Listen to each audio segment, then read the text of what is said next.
अब पढ़ाई करते हैं कि एसिम्प्टोटिक कंपैरिजन ऑफ फंक्शन क्या होता है। तो उसको स्टार्ट करने से पहले पहले हम देखते हैं कि फंक्शन क्या है, जैसे कि कांस्टेंट फंक्शन, डिक्रीजिंग फंक्शन या एक्सपोनेंशियल फंक्शन। तो इसे कैसे होता क्या है, ये पहले थोड़ा सा बेसिक बेसिक उसके बारे में देख लेते हैं।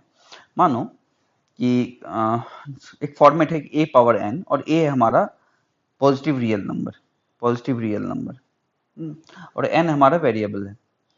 तो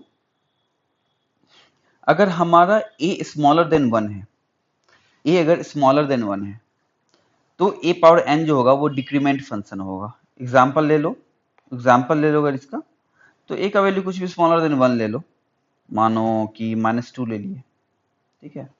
या सॉरी, -2 नहीं ले सकते, क्यों? क्योंकि ए हमारा पॉजिटिव रियल नंबर है, राइट। ए हमारा पॉजिटिव रियल नंबर है, यानी ग्रेटर देन जीरो। तो कुछ और लेते हैं, greater than zero, smaller than one, मानो 0.2 ले लेते हैं, 0.2 पावर एन, ऐसा कुछ। तो इसे क्या लिख सकते हैं?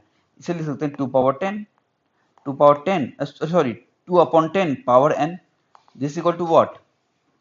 2 power n upon 10 to power n. ये है क्या? ये है डिक्रीमेंट फंक्शन है। आप ये सॉल्व करोगे इसको, 2 पावर एन एक एक्सपोनेंशियल, यहाँ 10 पावर एन है, ये ज्यादा बड़ा है, तो ये डिक्रीमेंट करेगा। एन का वेरिएबल जैसे जैसे बढ़ाओगे एन का साइज ना, तो ये फंक्शन डिक्रीज करेगा। अच्छा, ये बात करते हैं कि यहाँ पे क्या पॉजिटिव रियल नंबर ही होना चाहिए? तो ऐसा कुछ नहीं है। पॉजिटिव मैथमेटिक्स के टर्म में बात करें तो रियल नंबर होना चाहिए। -2 पावर एन भी डिक्रीजिंग फंक्शन है, बट हम यहाँ पे एसिम्प्टोटिक कंपैरिजन कर रहे हैं फंक्शन का।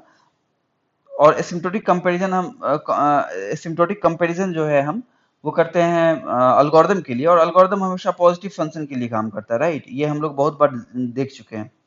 तो इसलिए क्योंकि हम एसिम्प्टोटिक कंपैरिजन कर रहे हैं फंक्शंस का, तो यहाँ पे हम पॉजिटिव रियल नंबर ले रहे हैं ए को, ठीक है। और अब है कि ए स्मॉलर देन अगर वन है, तो ए पावर एन जो होगा ये डिक्रीमेंट फंक्शन होगा, ये डिक्रीमेंट फंक्शन होगा, ठीक है। और और अगर ए इक्वल टू वन है, तो that is a power n जो होगा वो कांस्टेंट होगा। देख लो ना, ए इक्वल टू वन है तो वन पे पावर एन कुछ भी डालो, मानो वन पे पावर 100 डाल दो, तो ये तो वन ही होगा ना हमेशा। वन पे पावर 100 डाल दो, वन ही होगा। वन पे पावर 1 लाख डाल दो, तब भी वन ही होगा।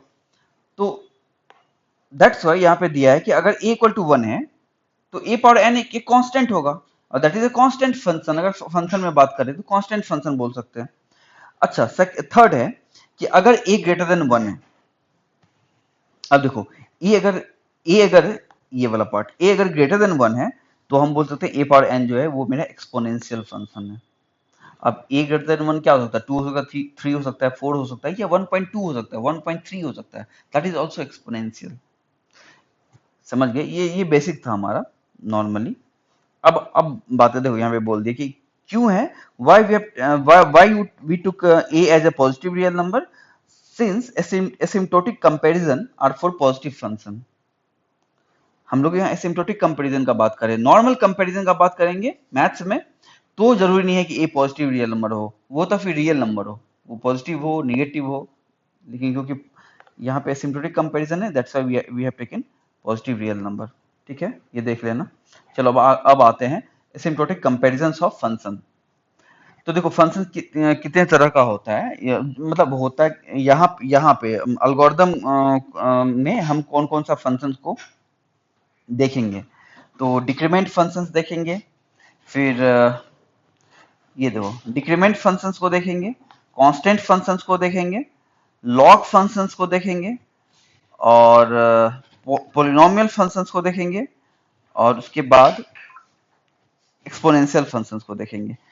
We have to see 5 types of functions, ठीक है। तो decrement functions, constant functions, log functions, polynomial functions and exponential functions.